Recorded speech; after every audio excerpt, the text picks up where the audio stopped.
Want to see which uncommon cards will be best for your cubes and from Hour of Devastation? Let's find out.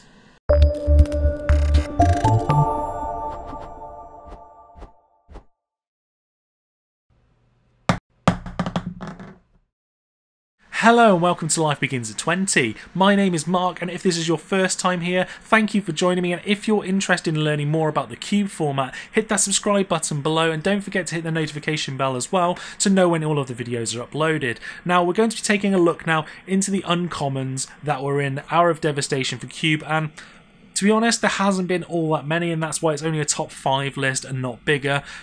After the way that Amonkhet was, and that was fantastic for us cube builders, I'm not too disappointed that Hour of Devastation hasn't quite lived up to that, because it's just given me a little bit more time to sort out my cube, and it may well have done the same for you. So without any further ado, let's get stuck in. So first up of the honourable mentions, and we have a card that's provided quite a bit of debate of whether Pelakka Wurm now has a contender in the form of Sifter Wurm. The Scry 3 on entering the battlefield could provide a lot of uses on the 7/7 trample body for 7, which thankfully is 1 less green required than Pelakka Wurm, especially compared to the drawing of a card when it dies.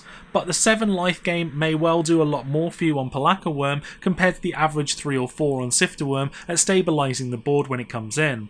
While I don't think it's quite as good as Pelakka Wurm and won't be replacing it in my eyes, larger lists may well be able to run both. Last of the honourable mentions now, and this lot goes to probably the cutest card in the set in the form of River Hoopoe. This is a card I do like the look of for Simic, being a 1/3 flyer for 2 casting cost that later on can be a mana sink for card advantage and a small increase in life. But I feel it's just not exciting enough of a card to really push itself into smaller peasant cubes. Larger ones may well be able to find room. I certainly love the artwork and could be worth a test. At the number 5 slot, we have a card with the Afflict mechanic that looks great on paper in the form of Eternal of Harsh Truths. This 1/3 body for 3 cost can often make your opponent's blocking decisions difficult. Do I get hit for 1 and let them draw a card, or block and take 2 damage? While the latter may well be chosen more often than not, the damage does add up. It may not get in above Jesse and Thief due to prowess making a better potential blocker.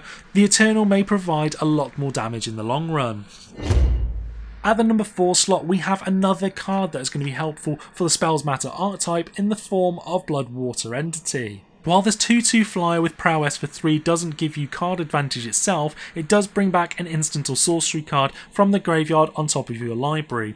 While this isn't perfect and you've telegraphed your play to the opponent, this can often come in handy.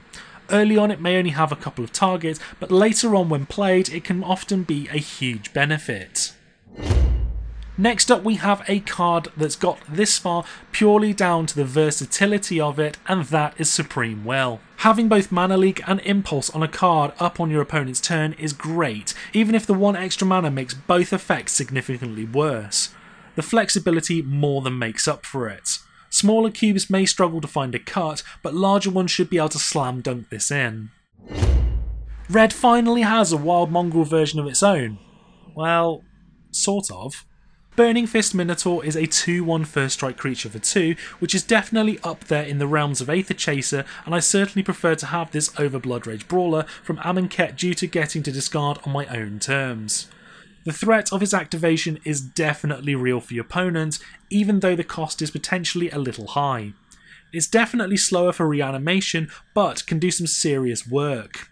I'll be looking to take this over any 2-cost 3/2 beaters with no special abilities. Larger cubes may well find a home for this guy, even some mid-size too. And finally at the number 1 slot, and as soon as I saw this card I knew it was going to be slam dunked into so many cubes of all power levels, and that is Abrade. Versatility really does make this card so much better, and that's what I really like to have in cube. If you're looking for a main deckable artifact destruction with the flexibility to have creature removal instead, then this is the card you've been looking for. It could only be better if it could hit players as well, but I think that would be asking way too much. This is a solid pick and shouldn't be difficult to find a home.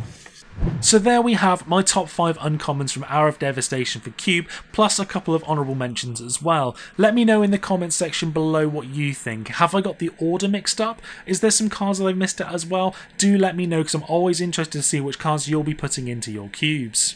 I would just like to take this moment to thank my Patreons of the channel. I can't thank you enough for the help and support that you're giving me. If you'd like to do the same, head over to patreon.com/lifebeginsat20 and there'll be a link in the description below for that as well, where there are plenty of rewards to choose from. With your support we can really push to make this channel even better. Be sure to check out our sponsor 5collarcombo.com for a great range of Magic the Gathering accessories with stunning artwork, plus a great app to draft and create decks on the fly. Use the referral code LifeBeginsAt20 for 5% off. If you enjoyed the video, hit that like button, and if you haven't already, hit that subscribe button for new videos every Tuesday and Friday. With your support we can really help this channel to grow. Thank you all for watching, and I'll see you in the next video.